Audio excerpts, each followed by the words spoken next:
Patty and him. Do I have to talk into the microphone? Yeah.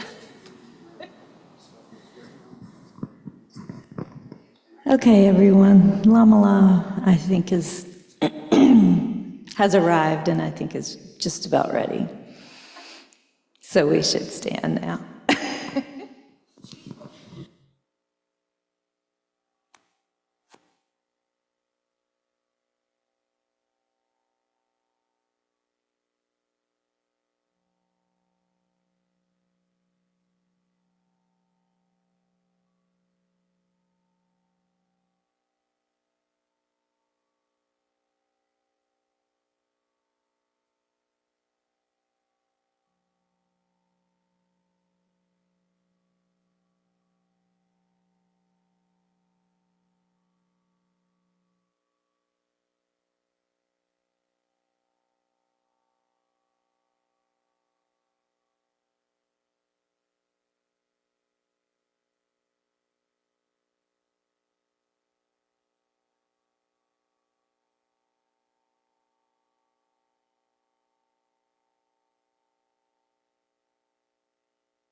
Okay.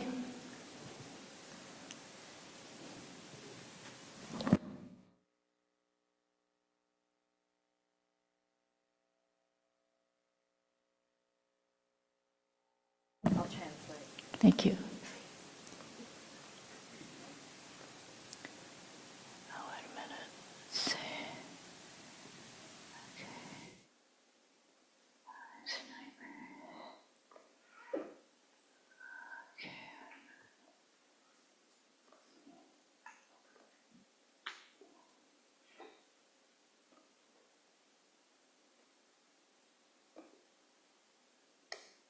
Okay, in the Gold Prayer Book, please turn to page 35, and we'll recite the 7th limb prayer.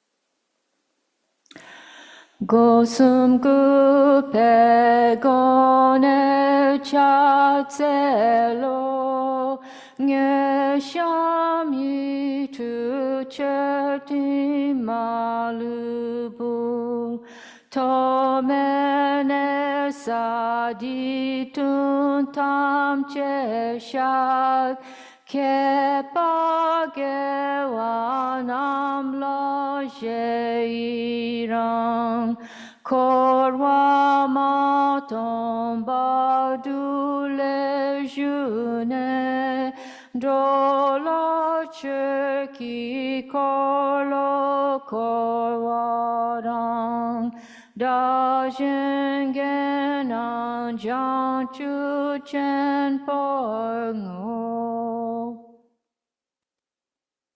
Now go to page 97 and 98, and we'll, for the short mandala offering, I request to turn the wheel of Dharma.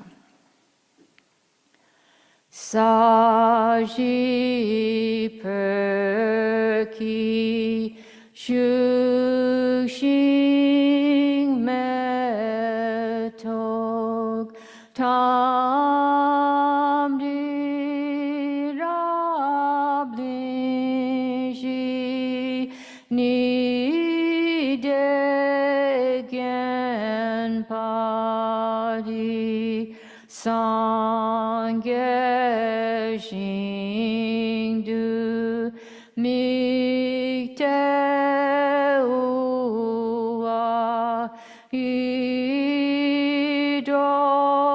idokun namdak shingla che pashok jetsun lama dampa kenam ki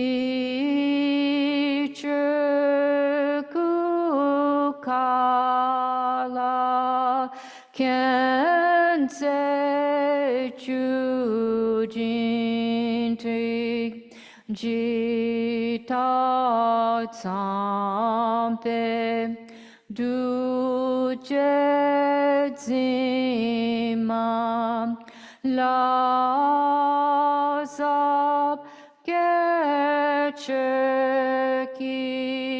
Chapalav to serve Idang Guru Ratamandala Kamnirya Tayami. Go to page 98 for the refuge in bodhicitta prayer. Sangye Chidanso Kichonam La Janchu Badu Dani Kyapsuchi Dagi Chunyangi Pesanamgi Dola Penchir Sangye Tu Pashok Sangye Chidanso Kichonam La Janchu Badu Dani Kyapsuchi Dagi Chunyangi Pesanamgi Dola Penchir Sangye Tu Pashok Sangye Chidanso Kichonam La Janchu Badu Dani Kyapsuchi Dagi Chunyangi Pesernamgi Dola Penchir Sangye Tu Pashok. Okay, and then go to page, I think it's 76. Yeah, page 76 in the Gold Prayer Book. And we'll recite the Heart of the Perfection of Wisdom Sutra. I prostrate to the Arya Triple Gem. Thus did I hear at one time. The Bhagavan was dwelling on massive Vulture's Mountain in Rajagriha, together with a great community of monks and a great community of bodhisattvas. At that time, the Bhagavan was absorbed in the concentration on the categories of phenomena called profound perception. Also at that time, the Bodhisattva Mahasattva Arya Avalokiteshvara looked upon the very practice of the profound perfection of wisdom and beheld those five aggregates also as empty of inherent nature. Then through the power of Buddha, the Venerable Shariputra said this to the Bodhisattva Mahasattva Arya Avalokiteshvara: how should any son of the lineage train who wishes to practice the activity of the profound perfection of wisdom?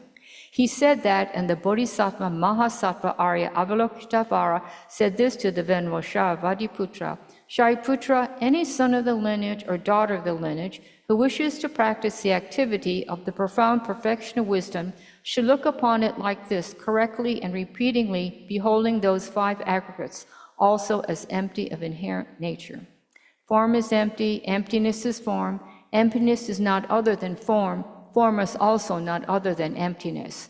In the same way, feeling, discrimination, oppositional factors, and consciousness are empty. Shariputra, likewise, all phenomena are emptiness, without characteristic, unproduced, unceased, stainless, not without stain, not deficient, not fulfilled. Shariputra, therefore in emptiness, there is no form, no feeling, no discrimination, no compositional factors, and no consciousness. No eye, no ear, no nose, no tongue, no body or mind. No visual form, no sound, no odor, no taste, no object of touch, and no phenomena. There is no I element, and so on, up to and including no mind element and no mental consciousness element.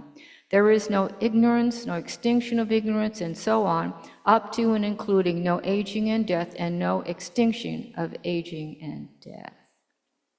Similarly, there is no suffering, origination, cessation, path. There is no exalted wisdom, no attainment, and also no non-attainment. Shariputra, therefore, because there is no attainment, bodhisattvas rely on and dwell in the perfection of wisdom, the mind without obscuration and without fear. Having completely passed beyond error, they reach the end point of nirvana. All the Buddhas who dwell in the three times also manifestly, completely awaken to unsurpassable, perfect, complete enlightenment in the reliance on the perfection of wisdom. Therefore, the mantra of the perfection of wisdom, the mantra of great knowledge, the unsurpassed mantra, the mantra equal to the unequal, the mantra that thoroughly pacifies all suffering should be known as truth, since it is not false. The mantra of the perfection of wisdom is declared: Teata gate gate paragate parasamgate bodhisoha. Shariputra, the Bodhisattva Mahasattva, should train in the profound perfection of wisdom like that. Then the Bhagavan arose from that concentration and commended the Bodhisattva Mahasattva Arya Avalokiteshvara, saying, well said, son of the lineage. It is like that. It is like that. One should practice the profound perfection of wisdom just as you have indicated. Even the Tathagatas rejoice. The Bhagavan having thus spoken, the Venerable Shariputra, the Bodhisattva Mahasattva Arya Avalokiteshvara, and those surrounding in their entirety, along with the world of gods, humans, asuras, and Gandharvas, were overjoyed and highly praised. That spoken by the Bhagavan.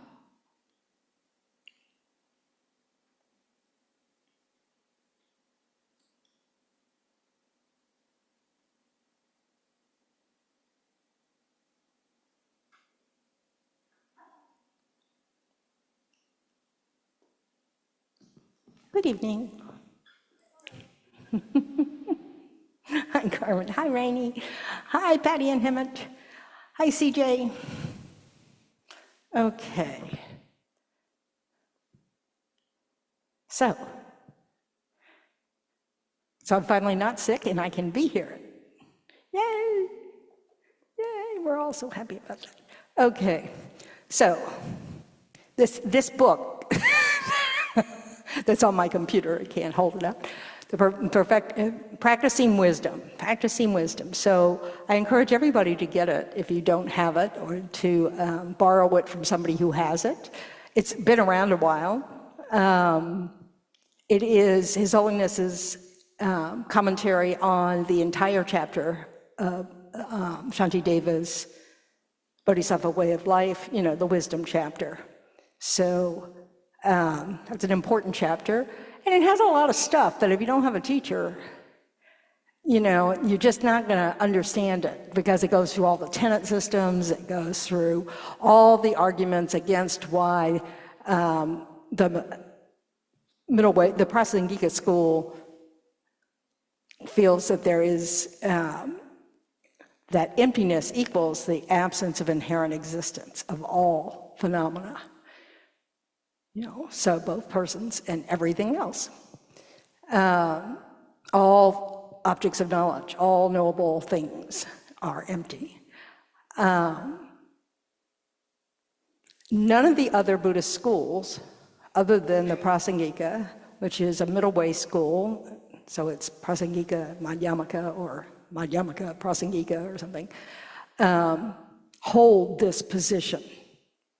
So all the other schools hold a slightly different position. The middle way schools, which Madhyamaka means middle way, mind only, or Chittamantrans, that other school, Svavad, Madhyamaka, Svavad.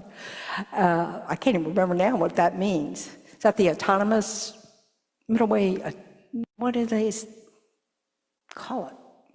I guess Svadantrika is middle way. Aren't we pitiful? Autonomous? Yeah. Prasangika means consequentialist. The Prasangika like to use arguments that show the absurd conclusion of following the other school's point of view. That's how they debate, is by narrowing it down to if you're correct, then this would be the absurd consequence of that. So that's kind of useful to know when you're reading their debates, because it's not the way we're accustomed to logic or the presentation of logic. We may be accustomed to doing that in practice when we're arguing with someone, but they don't, they come from an angle of where the other person believes, and then show them where it doesn't make sense, where it's illogical. So anyway, so the book starts out, and the introduction and the Buddhist context are wonderful. This is like His Holiness's little summation of, the importance of, and the importance of particularly understanding emptiness, because emptiness, the realization of emptiness is the only thing that can get us out of samsara. So why study it? Because we want to get, end our suffering, get out of samsara, and if we're on the Mahayana path, we want to be able to reach Buddhahood so we can teach others how to do the same thing. So,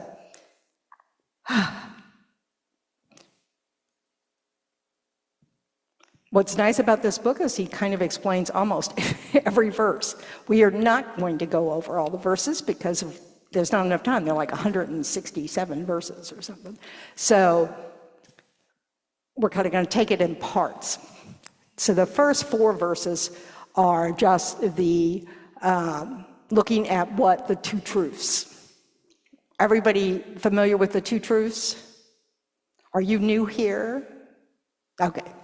So so we're looking at conventional truth and ultimate truth. And according to the first verse, which we talked about when Geshe was going through the whatever that other book is, Flash of Lightning or something. Yeah. Okay. So all the branches of the doctrine, the powerful Lord expounded for the sake of wisdom. Therefore, they must generate this wisdom who wish to have an end of suffering.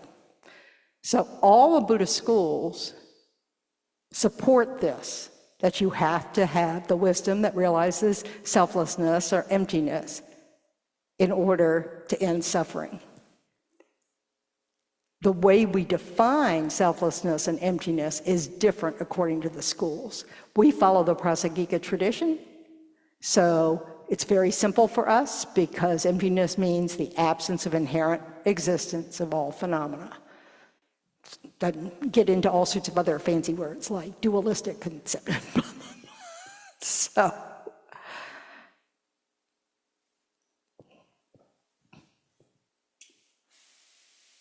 now according to His Holiness, this book is sort of divided into subsections, okay? And so in this first section, it gives the definitions of the 2 truths, the different kinds of individuals who establish the 2 truths, and dealing with objections on how the 2 truths are posited. So we're not going to go through the objections on how the 2 truths are posited. That's really tenets. So I think it's from the end of verse 4 through verse 39 is all about how different schools, debating different schools, whether they're non-Buddhist or the lower Buddhist tenet schools, okay?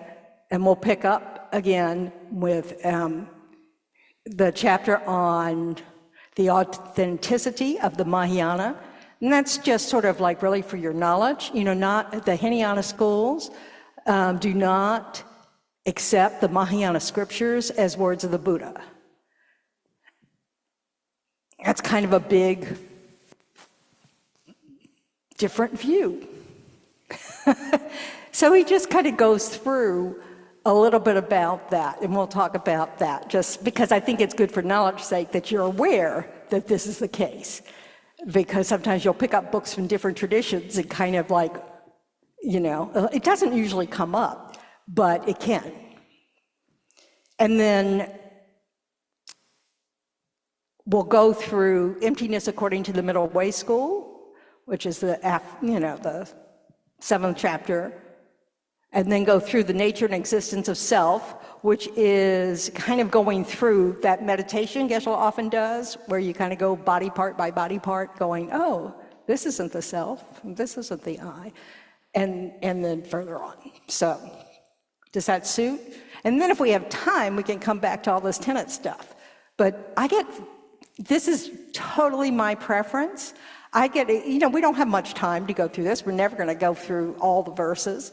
And I get really irritated when you never get to the middle way view. I remember it in class. It's like, are we ever going to get to what our school thinks? So I figured we can just start there. So, all right. So what is the definition of conventional truth or ultimate truth or relative truth and ultimate truth? And since we are online, if you want to answer, raise your hand. If you're on Zoom, you can raise your hand and unmute.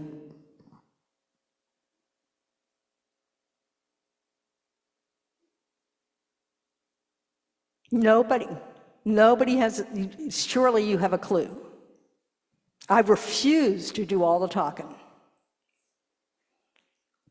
I want to make sure you're hearing something. Go, John. Thank you. Be brave.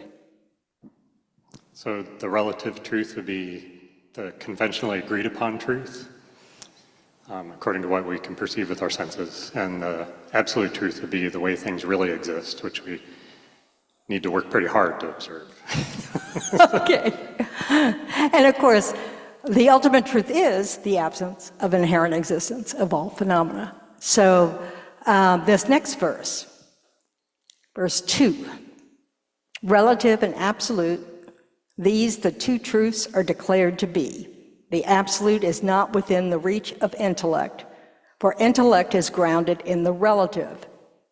So that last line, for intellect is grounded in the relative, gets at what John was saying about how conventional truth or relative truth is what is agreed upon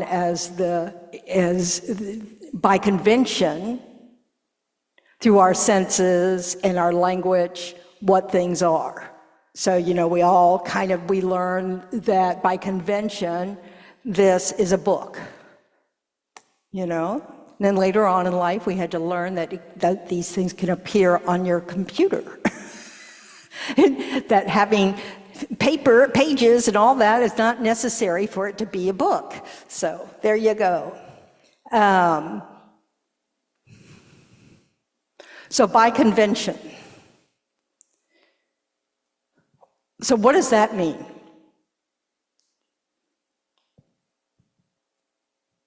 Chatty group, aren't you?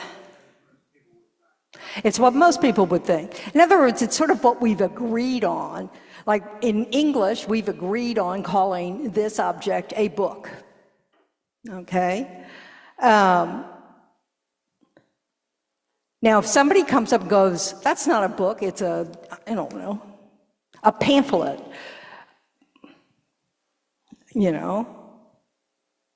We could have a disagreement about that. Oh no, a pamphlet's something that doesn't have this kind of thick cover, and it only has a couple of pages, and it, da-da-da-da-da. And, who knows who'd win that argument. But if somebody came up and said, oh, that's a vase, for lack of anything else that pops in the mind when you're teaching Buddhism, a vase, or a vase in American. So then what will we say? And why are they incorrect? Like no one else would. So we would say, good try, if they're only, 5, but that's not correct. So it doesn't mean that everybody will necessarily know this is a book, right? It's what we've agreed on to call it, and people have to learn that. If you go to a different country, you have to learn what they call books, if you go with a different language, obviously. And even in England and in Australia, they don't call everything the same thing. We call it American. So, you have to learn the jargon there. So, let's take mirage. You're driving down the road, and it's very hot, blah, blah, blah, and you see out in the distance, or maybe you're walking through the desert, you say, that's never going to happen to me. So I have to just be, maybe driving through Nevada, And so you see that shimmering thing down the road, and you think, I hope that's water. Now, what is that? What is a mirage? And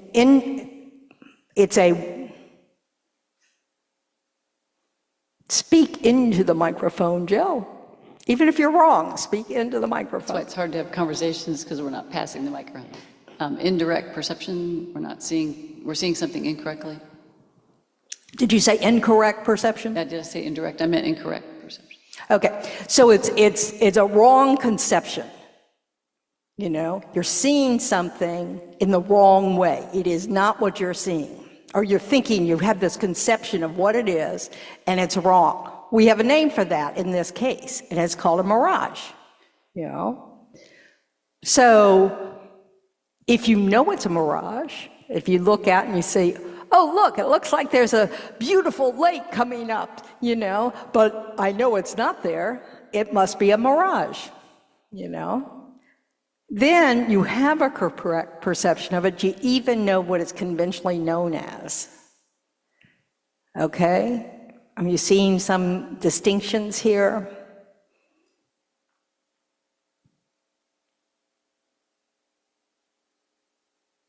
Okay, just checking. Yes, okay.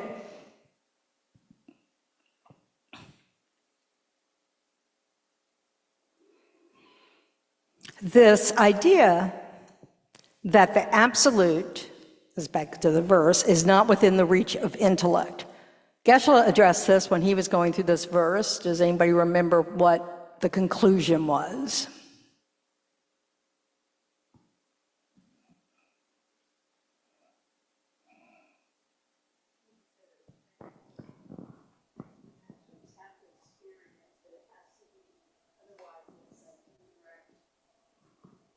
I believe he said you have to experience it. You can't think it through. We can't intellectually rationalize it. It has to be. It doesn't even have to be a rationalization. It can just be a conception. So what it's getting at is that using our ordinary day-to-day analysis, we can't understand the ultimate truth.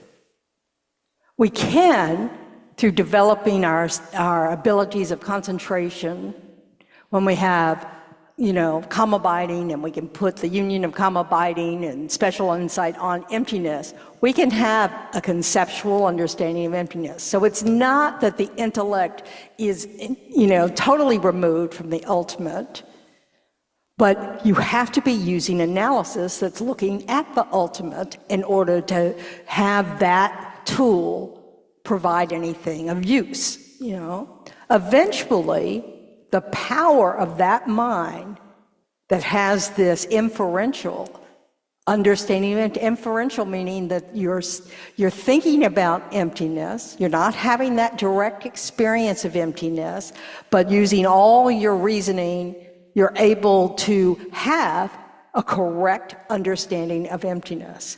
Eventually, the power of that thought will propel you to having the experience of emptiness, the direct experience of emptiness.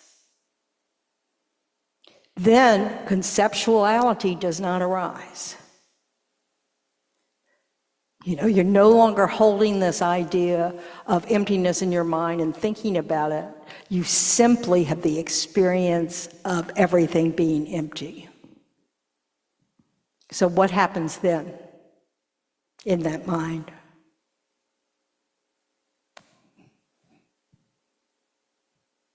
What about appearances?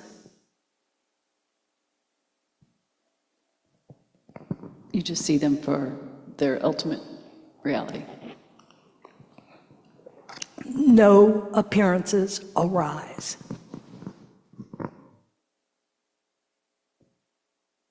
Kind of freaky, huh? Appearances are relative truth. Yep, y'all, if you want to say something, feel free to get up and go get the microphone. What I just said? What?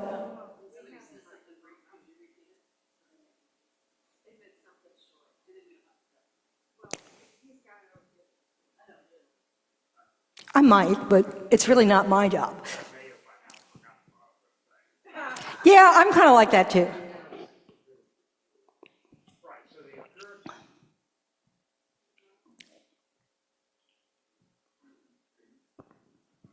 So the appearances are not ultimate. It's like the bridge, like a bridge going over a river. The appearance is not ultimate.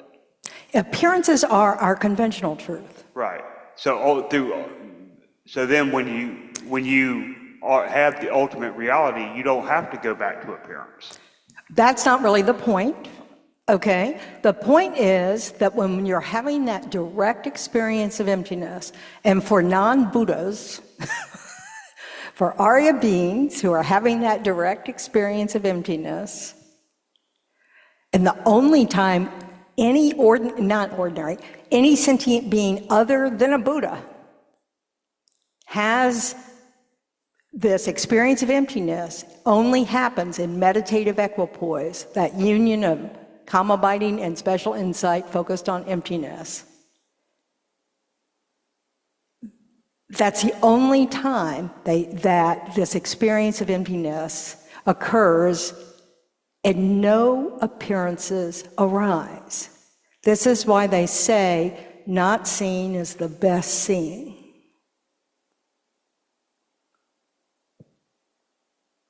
So we need to understand that it's no longer like our meditations, just as we're analyzing, or even our single-pointed meditation, concentration on something like compassion, or even on emptiness. Because at that point, there's still an appearance of something in the mind. That's how we think. We have some mental image, not literally something we're seeing, but just a mental idea, and that's how our conception works. That's why we can think about emptiness, because emptiness is not something you see. I mean, do you see the absence of an elephant in the room? That's a question. No? Good job. Why? Because it's not here. There's nothing to see. Yeah, David.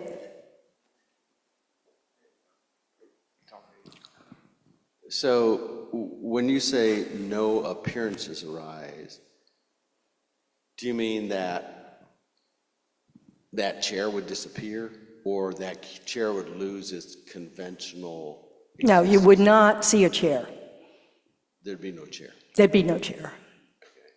Not that the chair disappears, the chair exists, but in that meditative equipoise, you do not see it. You are having the experience where your mind and your understanding of emptiness become one. Water into water? So I'm just giving you something to think about when you read these things. Oh, we need to reach, this idea of water being poured into water, where our mind, the subject and object become one. And with emptiness, you are having a direct experience of the absence of something.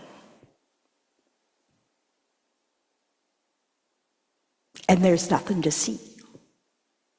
Yeah.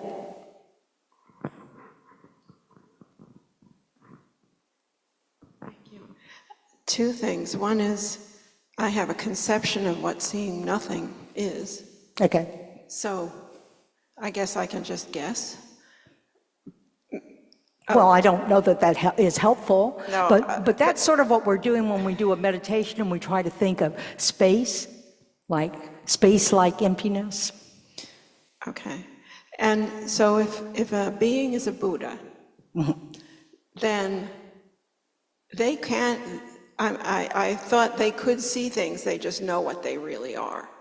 That's what an Arya being knows. When the Arya gets up out of their meditative equipoise on emptiness, all the appearances are there, but they don't fall for it. They no longer see them as truths. They understand the falsity of conventional truth. Okay? A Buddha sees both at the same time. Okay. The Buddha can see ultimate and conventional truth at the same time. The Arya being, only when they're in meditative equipoise on emptiness do they have the experience of ultimate truth. As soon as that meditation's over, all the appearances arise. And they still appear as truly existent, da da da da da, but they don't believe it, like you were saying. You know, they don't, now they know them to be falsities. So as soon as meditation is, is over, an Arya being sees, I mean, they're just, you know, all the things that exist are available to them again. but not being a Buddha, They can't do that at the same same time. time. Okay. You know, so you have to think about what does that mean. I'm not a Buddha. I have no clue. You know, sometimes I think, oh, does that mean that a Buddha actually only knows conventional truth through the experiences of us because they know our minds? Oh, interesting. You know, Yeah. but they also know the emptiness of it at the same time. So, you know, it's beyond me. I don't know. Okay. I can't describe it. But I do know that Arya beings can't do that, according to the teachings. I don't personally know. And they know that they did it in meditation. They know that they saw no appearances in meditation. Yeah, that's why it's called the path of seeing. Thank you. And you're not thinking about it while you're in meditative equipoise on emptiness. You're not sitting there going, oh, this must be emptiness. Because that thought is a mental appearance. It's a conception. It's you know, that's not what's happening. You're having a direct experience, just like if someone hits you and you have the direct experience of that feeling or that pressure, or however, I'm going to bruise myself if I keep that up. You know, when you're experiencing emptiness, that's all you're experiencing is emptiness. This is why they use terms like inconceivable. Because it's inconceivable. The only way you can experience it is directly. And you only can do that when you've done enough analysis with your intellect, you've developed your concentration to the point of calm abiding, and then you put that concentration onto the subject of emptiness, and you continue to analyze. You know, until you no longer need to, basically.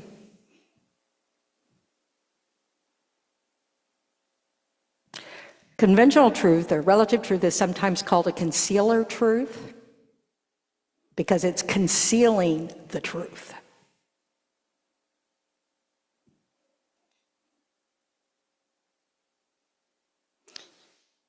So a translation of this verse by Jo Niesel, when she translated it for the master's program, says, the concealer and the ultimate are asserted to be the two truths. The ultimate is not an object of utilization of the mind. The mind is said to be a concealer.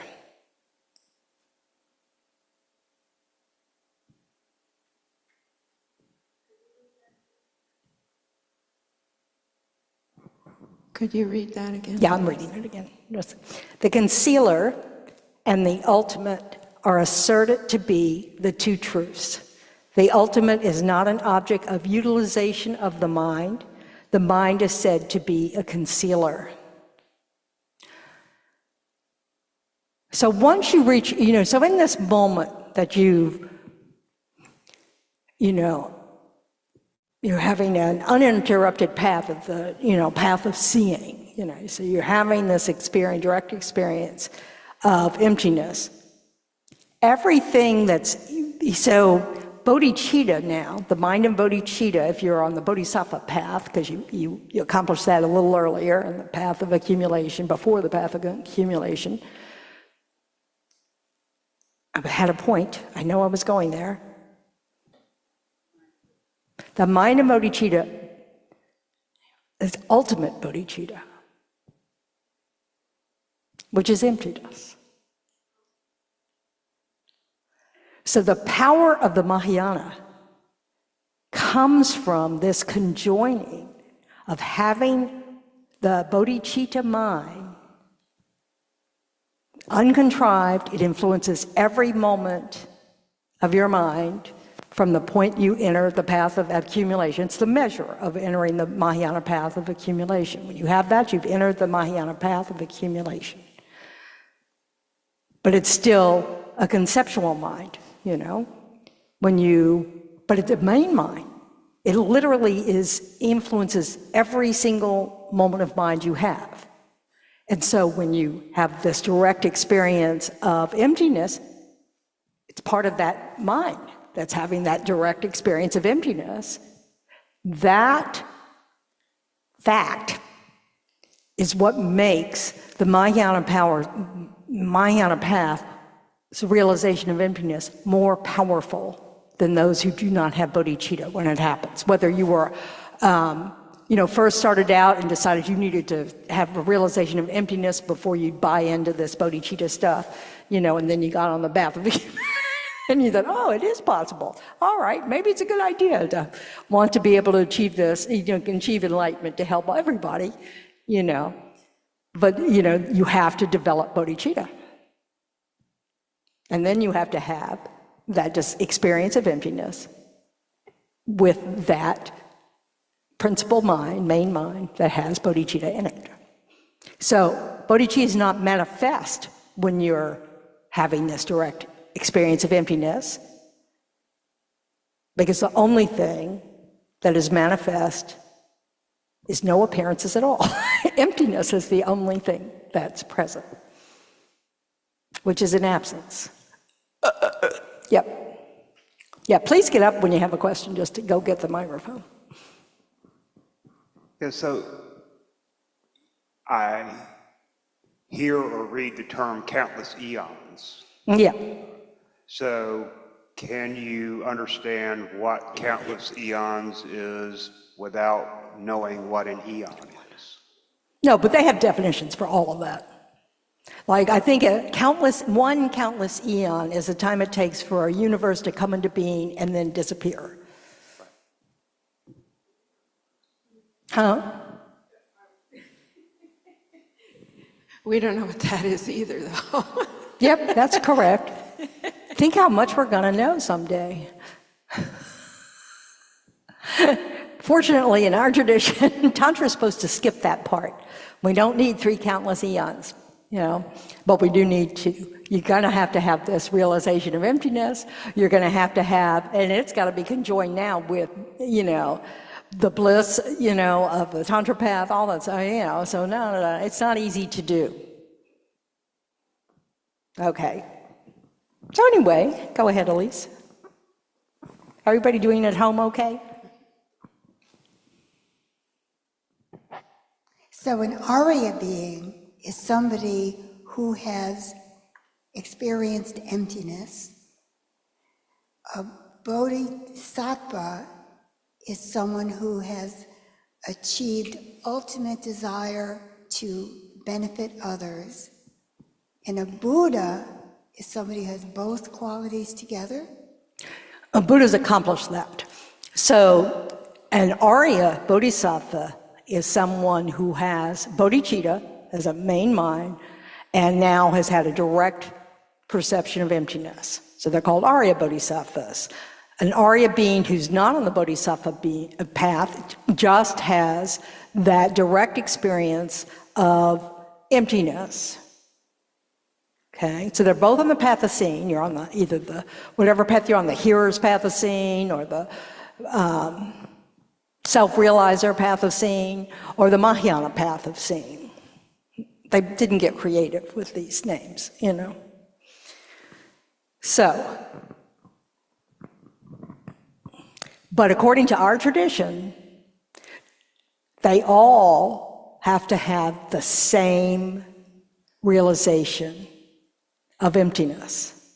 So even though the different traditions have a different description of what that emptiness is, according to our system, all Arya beings must have had the correct view of emptiness that they realize in order to be an Arya being. If not, they're not an Arya being. So the term arhat is used to describe someone who's been liberated from samsara, which is, according to our system, you must have had a direct realization of the absence of inherent existence of all phenomena in order to be liberated, to be an arhat. So different traditions don't hold that view. But we would say that anybody who is an arhat and maybe still teaching on the hearer or the self-realizers, actually did have a direct realization of the absence of inherent existence. Now, we also hold in this system, the selflessness of persons and the selflessness of phenomena. The lower schools, like the Great Exposition or the Vipashika school, as you can see, I'm so good with language. And the Sautrantika or Sutra school don't have a selflessness of phenomena. They don't teach that. And the Buddha didn't teach it in the first turning of the wheel. So that can only get you so far, but it gets you pretty far.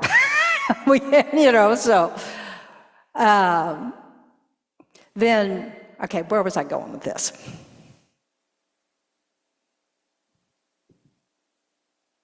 Okay, so then when you get to the Chittamatrans, or the mind-only school, or the autonomous sutra school, or whatever, Svavantrika Madhyamaka, when I was studying in Australia, everything was translated. So I didn't hear these terms all the time, because we used the English translation. So when I got back here and realized, everybody expects you to say the Sanskrit name or whatever, it's been a challenge. So, but their definition of selflessness, first of all, is simply selflessness of persons is the absence of a self-sufficient, substantially existent self. Their definition of a selflessness of phenomena is different. They have different. The mind only has something different than the Madhyamaka Svatrantika. But in our system, it's exactly the same thing. For both the selflessness of person and the selflessness of phenomena, it is the absence of inherent existence of persons and the absence of inherent existence for phenomena. So for once, we're in the easiest school to know. So, Out of curiosity. Yep. I thought I'm probably wrong. Zen is Madhyamika, right? Or It's a middle way school. Mahayana, yeah. So what school are they? Well, this is the trouble, is I couldn't tell you, I haven't studied the Zen tradition much, and so I couldn't tell you what their view is. And it may be different in China than it is from Japan, because it's moved through countries. There is a second Madhyamaka school, which is called, there's Svavantrika Sautrantika, which is the autonomous sutra school, and then there's the Svatrantika Yogacharya, which is the, what is that called? They're similar to the mind only, but they're still the autonomous, they're still in the Svatrantika umbrella. But they have some similar views to the mind only. The mind only is also middle way, but one of the beliefs I know that's not shared is the belief in a mind basis of all. So there's this different tradition says not only do you have these, the five sense consciousness and the mental consciousness, there's also the mind that's the basis of all, which is what karma is carried on. So I'm not going to go into that because it's not my area of knowledge. But it's just, so they're different views. So this idea, sometimes if you read Thich Nhat Hanh's stuff, you'll talk about a storehouse consciousness, and that, you're watering the seeds in the storehouse. That's the mind basis of all, because that's a Zen tradition. So it's different. And you need to know their differences, so you don't try to merge them, because you're not going to get anywhere. It's not a path when you start merging different systems. So it doesn't hurt you to read them. You just need to know that there's a different view being posited. Okay. The Buddha taught all of these schools, but they've changed. But our system of study, when we say things like Hinayana or Mahayana, we say mind only, great exposition, sutra school, all these things. Those are defined by the tenet people, scholars, from way back, the Tibetan system labeled them. We can't say they have any relationship to those schools that exist now. I think they do have a relationship, but we can't, this is not a discussion of the Hinayana belief system. Now, I think when they go through I think like His Holiness has learned a lot about the Theravadan tradition from his contact with Theravadan students. Theravadan monks frequently went to his teachings. I'm sure they had many conversations. So, but that's not an area of knowledge I have. I have one more thing. Yep. I've looked into this and I don't have a clear vision of what a tenet is. Tenet is just a held position on a certain philosophical subject. Beautiful. Yeah, so the mind only has a tenet system. And so a mind only tenet holder is someone who talks from that position, who believes that position. Because you can be a propounder of tenets and not be, but that's a whole other subject. Anyway, the Tibetans are very precise. And I'm sure the other schools are too, but sometimes it's just like, oh, okay, my head's full.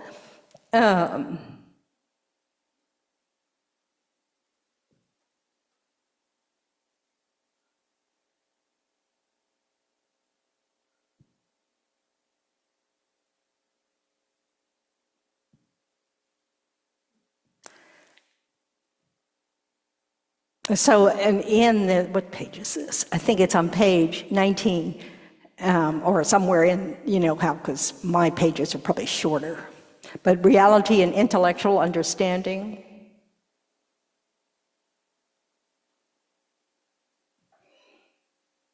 So Tsongkhapa interprets this verse of Shantideva's as that the ultimate truth is not an object of an intellect that is dualistic, whose object of cognition is the relative and conventional. Instead, the ultimate truth is an object of a direct perception or experience that is totally free of dualistic elaborations and concepts.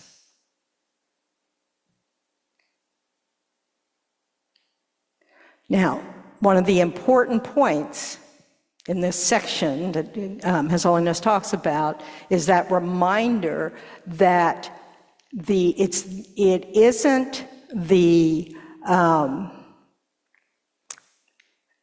objects that are different. The selflessness of persons and the selflessness of phenomena only differ from whether you're talking about a person or a thing, Also, ultimate truth and conventional truth or relative truth of anything is of the same object. So if you're talking about my relative truth, my ultimate truth, you're still talking about this person. It's not two things. They're two qualities of the same thing. Like, what do we use? The two sides of a coin. They can't be seen at the same time. They're not even understood by the same kind of minds. But we're not talking about, emptiness is not out here. It's a quality of all phenomena. You know, this is why you say, like emptiness is considered permanent. Does that have any meaning to you? I see some very vague thing. Okay. So that means that the emptiness of the cup, when the cup is destroyed, what happens to the emptiness of the cup?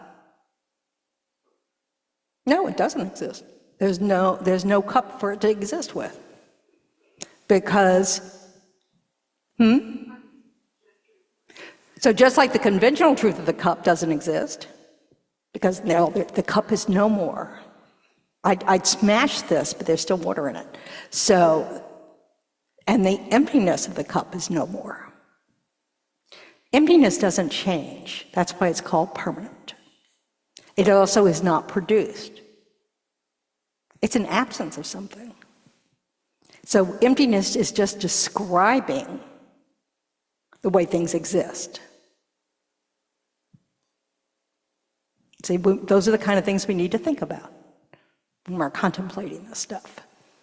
You know, so the emptiness of the cup only exists when the cup arises.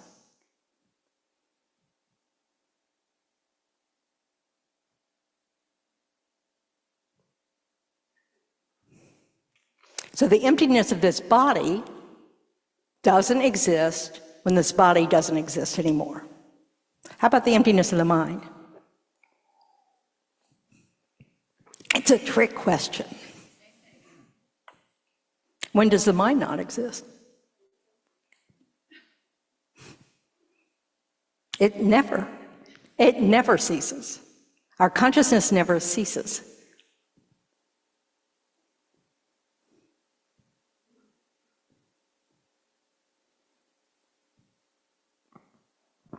There is a question on Zoom Okay. that might kind of relate to this. What takes rebirth when we die? Yeah, the subtle mind, the very extremely subtle mind. The emptiness of that extremely subtle mind exists. Now, it's still, so go ahead, what's your question? I'm just confused about, you said emptiness is permanent, but then... If the mind never ceases, the emptiness of that mind's still there. Okay. But what about the cup? The cup is not, the cup you're going to see an end, right? But the emptiness is permanent. You see, this is why permanent and impermanent have nothing to do with eternal. Permanent simply means something that does not change moment to moment. Whereas the cup does, the cup changes moment to moment. It's impermanent, right? It's emptiness, though, that's a quality it just always has as long as it exists. And so, does this cup disintegrate in every moment? So does that emptiness. But when the cup arises, that emptiness of the cup exists. But it's not like it changes or anything. It's an absence of something. This is really important to work on, to where you really understand emptiness is not a thing. It's not something, out in the ether. Yeah, John. So would you say then that the emptiness of the cup at one instant in time as you're observing it disintegrates, but then the next moment of the cup's existence is a different emptiness of a different cup? Yep. Is that? Okay. That's exactly right. And the same is true of the mind. This is why, I'm just throwing this out here because, but this is why when you meditate on emptiness, yeah, Chris, go ahead. Battery. Thank you for your service. But this is why for me, when I'm meditating on emptiness, and you're going, okay, so it's not the arm, and it's not the hair on the arm, and it's not this head, and it's not this, and the me is not any of those things, right? But then you get to that, but it's all of those things. It's a collection of those things. Well, in which moment? We have to realize that, and we are not the same person as we were when we walked into this room. Because we disintegrate in every moment, and we arise in every moment. Is there a continuity? Yes. So there's a continuum. This isn't easy stuff, but this is, I mean, in some ways, it's really easy. Like the words aren't complicated, the word, you know, all that stuff. But to really meditate on it, this is what it means to do reflection on it, going through these. And then when you hit some stumbling block, like, yeah, but it's all of those things. You know, you have to think about the ways in which it's that you still can't point to anything that's a self because, oops, it's gone. There's just nothing that we can find when we look for it. What do they say? Not even an atom.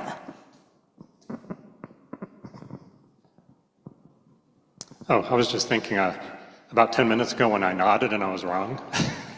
I'll tell you what I was thinking, and maybe you can tell me where the flaw in the thinking is. But if you talk about, let's say, last night's cup, like suppose you had a cup in your hand at 10:02 p.m. last night, the emptiness of that cup still exists, even though it's no longer last night. I guess that's the way I was thinking of it. No, well, that cup doesn't exist from last night. Now, you can say that continuity, this is why we don't talk about this in conventional terms, because it's, you know, it gets impossible, you know, so it doesn't really have any meaning in that sense.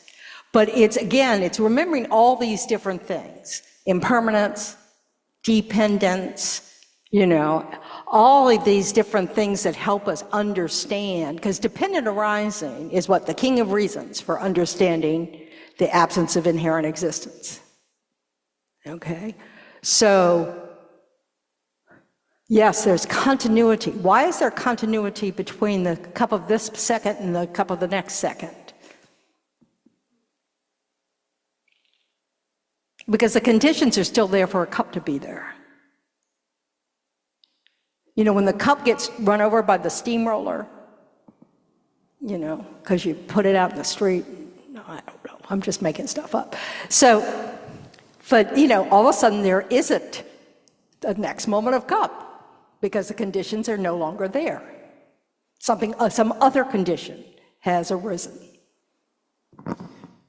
Yep. So if a cup has multiple emptinesses, meaning this cup is empty, then It doesn't have multiple emptinesses. It at one time. Each cup has an absence of inherent existence. It's missing something every time.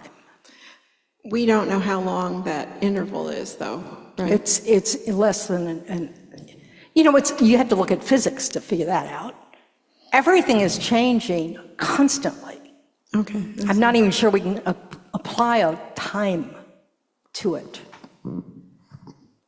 Okay, back to the mind, if that's okay. Yes, we can go back. So the extremely subtle mind is what continues on from life to life. So it is always changing from moment to moment.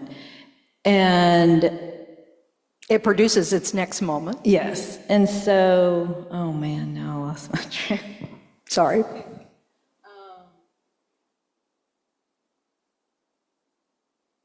So it is, but it's still empty of inherent existence because it is constantly changing. But the very extremely subtle mind that continues on is, it's not permanent, but what was the other word you said? Eternal. Is that correct? Yeah, it's eternal in the sense that it never ceases. Okay. Thank you. Yeah, but so that means its continuum continues. This is a different view. The hero view is that when a person becomes enlightened, the end of that life, when these contaminated aggregates cease, the mind ceases. And there's no continuum. So that's also in this book. They talk about that. You know, His Holiness has a different view. Our school has a different view. Because what would be the point of that? I'm not going to do all this work. I'd rather just have my samsaric mind than cease to exist after all that work, you know. So anyway, that's not exactly following logic, but that's in the book. So it's a great book, by the way. I encourage you to read it. So it's on, obviously it's on ebook too. Yeah.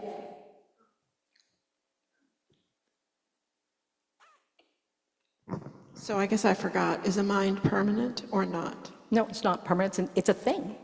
It's a, you know, it's a dependent arising. Okay. The only things that are permanent are emptiness, uncompounded space, not the space we see. And a generic image, because a generic image is replaced every time. What is a generic image? It's that mental concept, the mental image that we have when we're thinking. So if I think duck, I have a generic image. Yeah, you'd have a generic image of a duck, and it'll be a different one from the next one. It's like pulling out a postcard, you know, and it gets thrown in the trash. It doesn't have any continuum. Okay. Because after all, it's a mental image. We can have a memory of having it, but it's, you know, we don't, but that memory's going to use its own mental image. It just seems odd that they picked that one thing. Okay. They didn't pick that one thing. It actually follows the logic of what is permanent and what isn't. Our generic images don't change. There isn't 4. There are only 3. Aren't there only 3?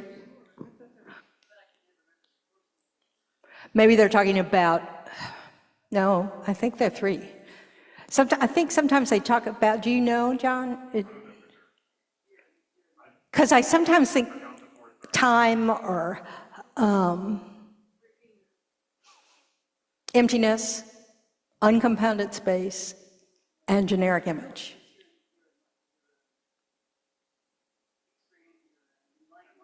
No, enlightenment is irreversible, but a person, you know, the mind that's enlightened changes moment to moment. Your realizations, isn't it something? They're irreversible. That's not a problem. No, because it only arises with the mind. That realization is present in every moment of mind, but that moment of mind disintegrates and arises. You could say it's eternal, just like that mind is. An enlightened mind is always an enlightened mind once it's an enlightened mind, because it's irreversible. You can't go back to being ignorant. But permanent has only this notion of something that never changes. So it's not like the absence of an elephant in this room, because it's possible for the elephant to show up in this room.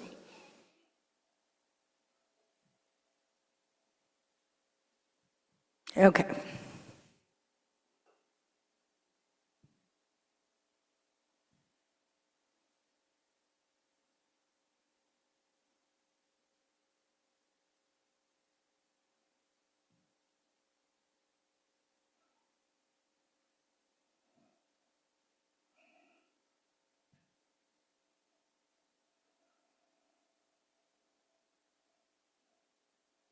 So we need to understand how things appear to us. In order to negate the object of negation, we really need to understand how we see things as inherently existent, how they appear to us that way. So this is when they, you know, talk about things like, you know, when you get really upset, or, you know, someone insults you or someone praises you, and this experience of the self becomes very solid. You know, we need to be on watch for that, so we can say, oh, that's the self that doesn't exist at all. Because self exists, it's just that that idea of a self never existed. So we have to get familiar so we don't negate too little or too much.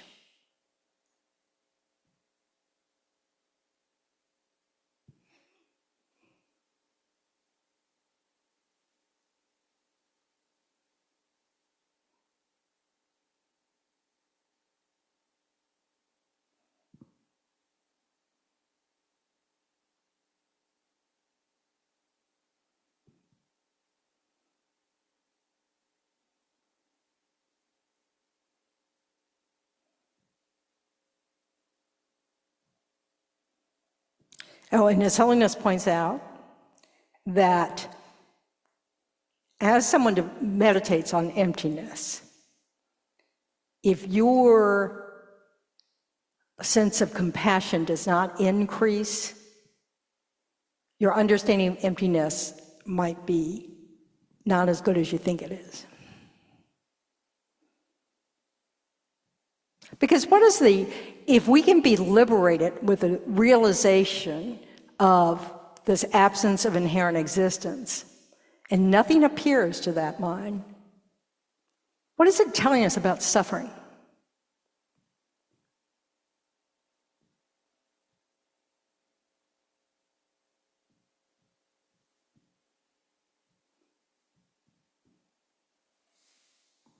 No one?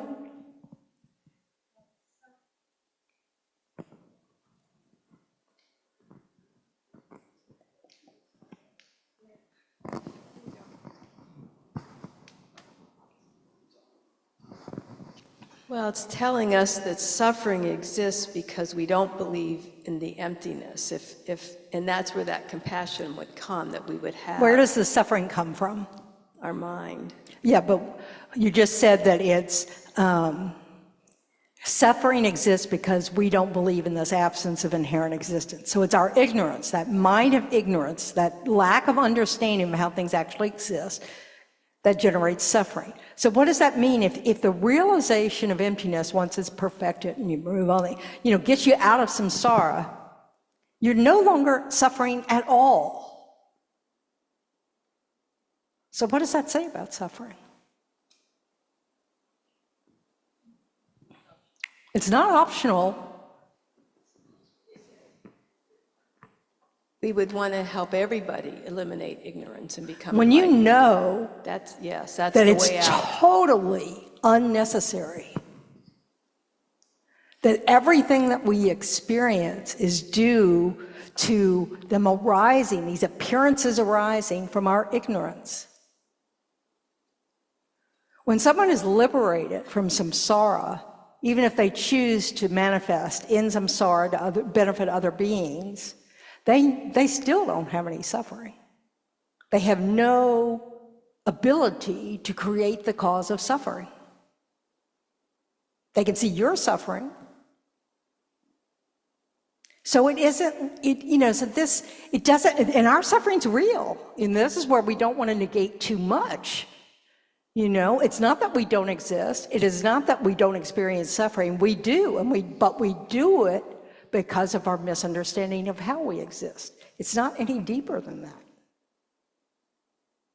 We're not being punished.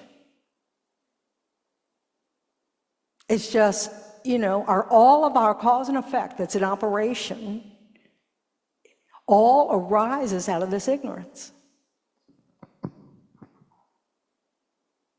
So that's something worth thinking about. To help you motivate yourself to really tackling this subject. Because it's not easy to tackle this subject, it's kind of like, and when you read the verses, you can kind of just, I'm so sick of hearing that my arm is not a self. The debates, the back and forth, and what is it, one and many, and we have to be really motivated to take those words and see, how do I think? So I can catch myself when I'm making those mistakes, because we in fact do make those mistakes in our thinking. It's how we react to others, how we, all of these things are coming out of this totally incorrect way we're holding the self to exist and everybody else's self to exist and all phenomena to exist. So, the next section, the verse 3, which is somewhere like 27 or something. Two kinds of people are to be distinguished: meditative thinkers and ordinary folk. The common views of ordinary people are superseded by the views of meditators. That's pretty direct. That's just this idea that as we know more, our logic is superior to those who know less. Our realizations. Yeah, John. Yeah, it was from before. I have an idea of something that might be a fourth Okay. phenomenon that's permanent, which is true cessation. Does that sound right? Yes, a true cessation is permanent. Okay. Yeah, that's right. Okay. And why, and that's, yeah, so it's not that an enlightened being is permanent, but a true cessation is the absence of something. So once you have no afflictions anymore, it's it is permanent because you simply no longer have a mind that's afflicted. These are hard to grasp. I'm not sure how important it is in terms of, but it's that doesn't change. The person continues to change. The mind of that person continues to change in the sense of, it's still disintegrating in every moment. It's still impermanent. It's still a dependent arising. Yeah. But a true cessation, we don't have to worry about having a true cessation and then forgetting. And when you're liberated, you do not take rebirth again. The only kind, you can emanate, you can, that's what makes Shakyamuni Buddha such a special kind of case, because he actually went through all that process of being born, but he was an enlightened being, and he taught to us in that form as a human being. That's very rare. And he would show the aspect of ordinariness.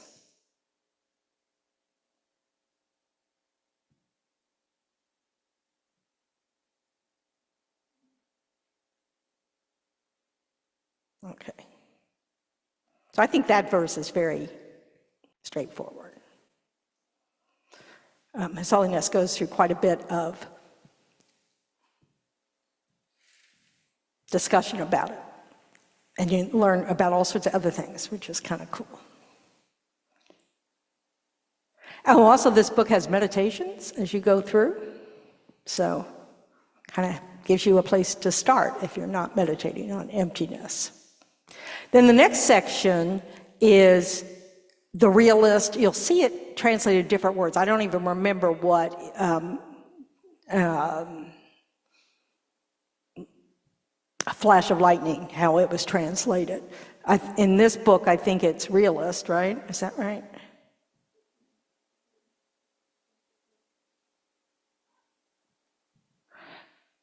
So for the beginning of that section on refuting others' views it's like page 34.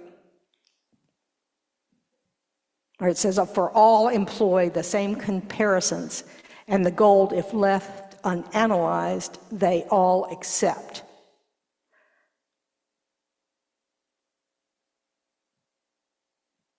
And so this comes from the idea that even Buddhist schools, other than the Prasangika school, accept some true existence. The middle way school that's right next to us believes that conventionally things truly exist. So there's all this debate about why that can't be possible.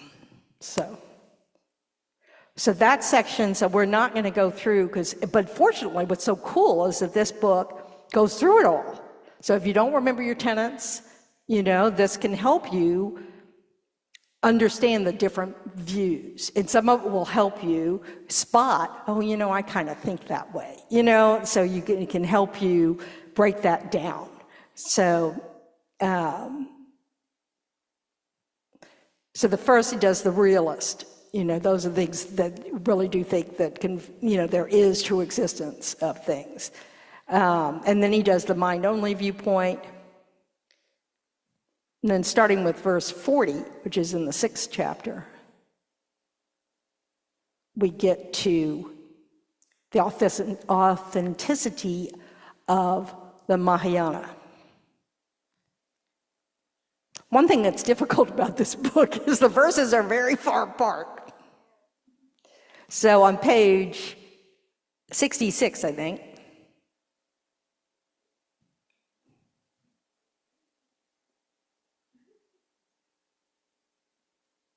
the verse number 40. We're freed, you say, through seeing the four truths. What use is it to us, this view of emptiness? But as the scriptures have themselves proclaimed, without it there's no enlightenment. So this is getting at how hearers and I guess the Sutra school, or whoever, the lower schools, hold that their main practice is meditating on the 16 aspects of the Four Noble Truths.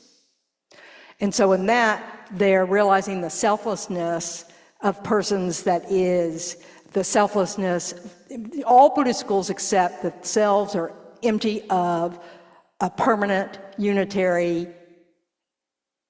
independent existence, that nothing exists that way, or that people don't exist that way. What the lower schools believe is the subtle form of the selflessness of person is this absence of a self-sufficient, substantially existent self.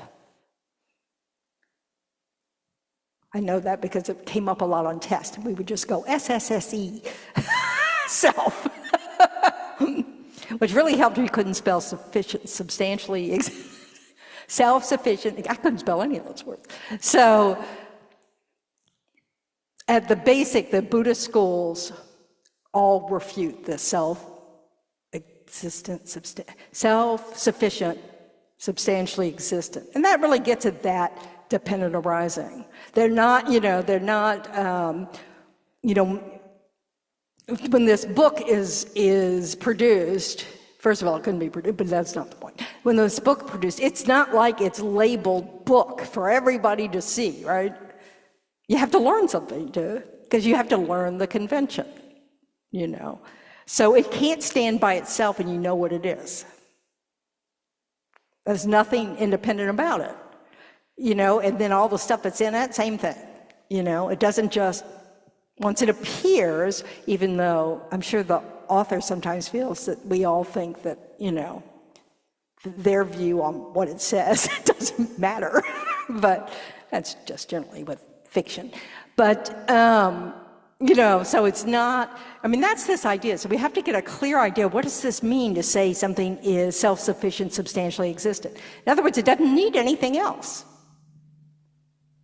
Self-sufficient. And then substantially existent. That's that idea of it having some true existence. Now, all the schools except the Prasangika believe that things have some sort of inherent existence. They don't accept true existence, and it's because we all define these terms differently. But they hold there's something from the side of the object. And it's just different, it's defined differently and looked at differently in all the schools. So that's a tenet subject, so you have to, that's a whole other course. Now, the Perfection of Wisdom Sutras are only part of the Mahayana tradition. So that's not part of their practice to study the Perfection of Wisdom Sutras in general.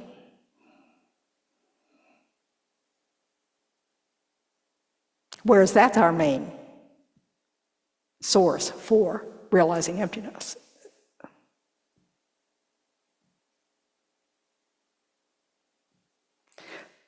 So verse 41 on page 66, you say the Mahayana has no certainty, but how do you substantiate your own tradition? They say, because it's accepted by both parties. You will say, it tells us that, how helpful. But at the outset, you yourselves lacked proof. So here, this whole section is just about how your whole reason for saying the polycanon is valid is because we both agree that it's valid. Well, just like the Mahayana scriptures weren't written until years after the Buddha, neither was the Pali Canon. None of this was written down at the time of the Buddha. So nobody can actually, say that, well, we wrote it down as the Buddha. There was no transcription. There was no recording, no transcribing in the worlds. This all happened later. You know? So it's not enough to just say, well, we both accept it, you know. That's not a good reason.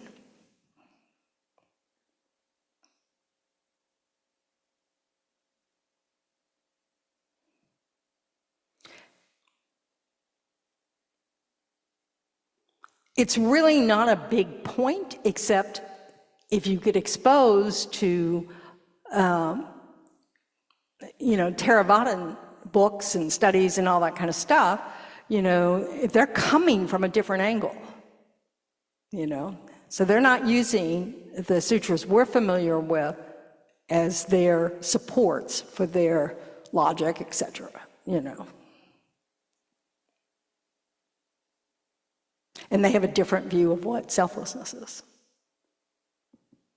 So it's really important to get that, you know, that when you read books on emptiness or selflessness, you know, if you're not reading a prasangika, you know, a Gelek text type thing, you may be getting a different point of view. By the way, His Holiness, I should have said this at the beginning, sorry, I'm kind of slack. So, and it says, it's in the book, but His Holiness received this transmission of this, of the Bodhisattva's way of life from Kunu Rinpoche. Kunu Rinpoche, Tenzin Gyaltsen, who received it from Za Padru Rinpoche. Just, we're supposed to know the lineage. And he based this commentary on two commentaries, one of Khenpo Kunsang Pelden, Brilliant Lamp, that's from the perspective of the Gelek tradition, and also Minyak Kunsang Sonam, who's part of more the Nyingma tradition. No, I've got them backwards. Perspective of the Nyingma school was Khenpo Kunsang Pelden, and Minyak Kunsang Sonam was the perspective of the Gelek school. So every now and then in the book, he'll kind of talk about their differences. I lucked out and got this, it's not in print, but I found it anyway. It's called Wisdom, Two Buddhist Commentaries, and it's those two texts. So, and it's very readable. Someone, I guess the Padmakara group, His Holiness said, this is way back, said he would come back and teach on this chapter. I mean, he taught other things, but this was in France in the early 90s or something. And so they translated these texts for the purpose of that course. So they say, you know, our translation has some issues because, you know, they did it very quickly to be able to have it ready for that course. But I find it incredibly readable. So, which I just find, because most texts I never find readable. Yeah. Yes, Mark.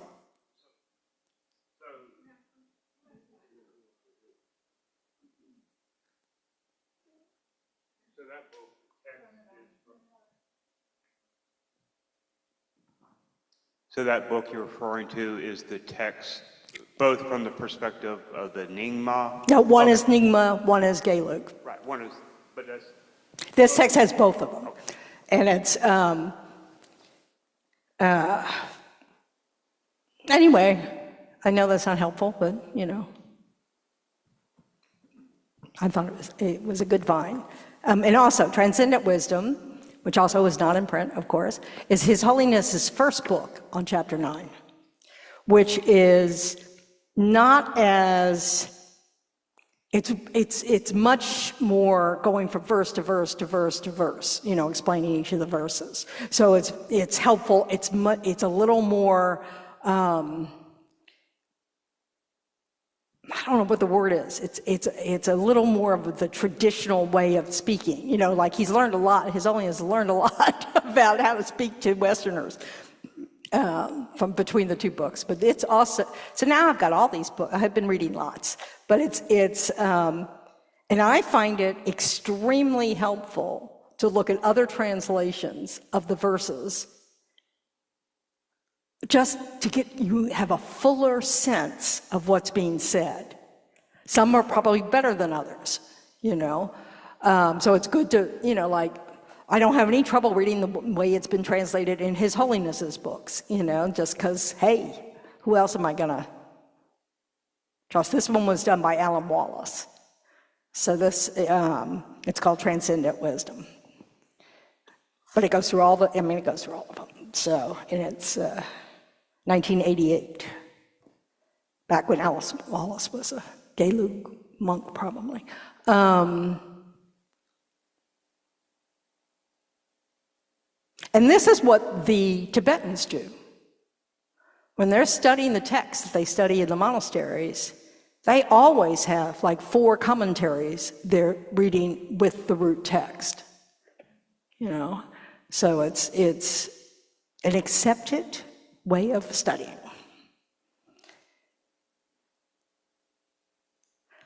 One other thing I wanted to point out tonight, it's time, but it's I never understood why it was that the Mahayana realization of emptiness was more powerful than the lesser schools, or whatever you want to call them, you know, the non-Mahayana schools, without bodhicitta. But I find this book does a good job of really helping you understand it. So, no, the Practicing Wisdom book. So I encourage you to read that section. It's in the beginning of the book. Practicing Wisdom, yeah. I mean, because I've been studying for quite a long time, and I still kept going, I'm not sure I understand why. but the merit that you accumulate on the path of accumulation when you have the mind in bodhicitta is immense, you know, because you're doing it for all sentient beings. And that has power to your understanding. I mean, you know, we do everything for earning enough merit to understand. That's why we read the Heart Sutra. So we understand, we have a chance of understanding the wisdom chapter. So, because reciting text is meritorious. Okay, I'll shut up now. Thank you for your patience. I'm sorry it's late. Sorry about that, guys. And we'll do the prayers, whatever we usually do. Okay, please turn to page 235 and 236 in the Gold Prayer Book. And we'll read the dedication prayers, stanzas 1 through 5. Gewadi nu dudak lama sangye rukyune dowa chikyan malupa dei sala gerpasho janchu sencho rinpoche make panam ke gyuchi ke wanyampa me payang gone gondu pewasho jampe power jita kempadang kudu sampo deyan de jinte dedang kungi jesu daloche gewadida tancherab tungo Dusun shepe gewa tanche ki ngowa gana chotu ngapade dashe gewe tawadi kunkyan sampo chuchurab tungowa gi dagi jine sape gewadi tendando akun la gampe dang kepar jetsun lozan da pei tempe nimporindu seljesho. And then go to page 244 for the long life prayer for His Holiness. Gandhi rawe korwe shinkande pendandeva malu shungwene chenre zigwan tenzing yatsoi japisite bartu tengyuchi. Then page 245 for Sarah J. Cancer Rinpoche Jetsun Sandala. Jonu iya nanglang wa jotu awatare tsembara zopa lo sang gewe de ton le pel chok, jiao su gen gyo lama so wa de. And then the inside back cover for Lama Zopa Rinpoche. Peerless teacher and assembly of the children of victorious Swan, Shravakas, and Pratyeka Buddhas, victorious Losang, father and sons, along with the lineage masters, all the objects of refuge of the infinite lands, please bestow the virtue and goodness to accomplishing this prayer here and now. Holding and spreading the Muni's precious and complete teachings through explanation and practice, wore the armor of patience that is never discouraged, incomparable Venerable Guru, to you I make requests. While striving single-pointedly for the sake of the victorious one's teachings, the sole gateway through which all benefit and happiness emerge, and from other living beings you suddenly depart to peace, what a great loss. Nevertheless, through the undeceiving truth of the blessings of the ocean of the three jewels, and the great waves of bodhicitta of the children of victorious ones, may the smile of a new reincarnation swiftly beam in glory for fortunate disciples. On the inside front cover, first for Geshe. Gewe lam la dempe de punchok, leshe dampa terwe ni moshe, churki zawa miton shenyan chok, dapa powe lama zapten chi. And then for Geshe sample. Gewe churki bachara tenching, pilda lame dang yak nila chang, zampo jawe nin senda jepe, shenyan chempo kutsarav tenchi. And then 7 Torah mantras for all beings.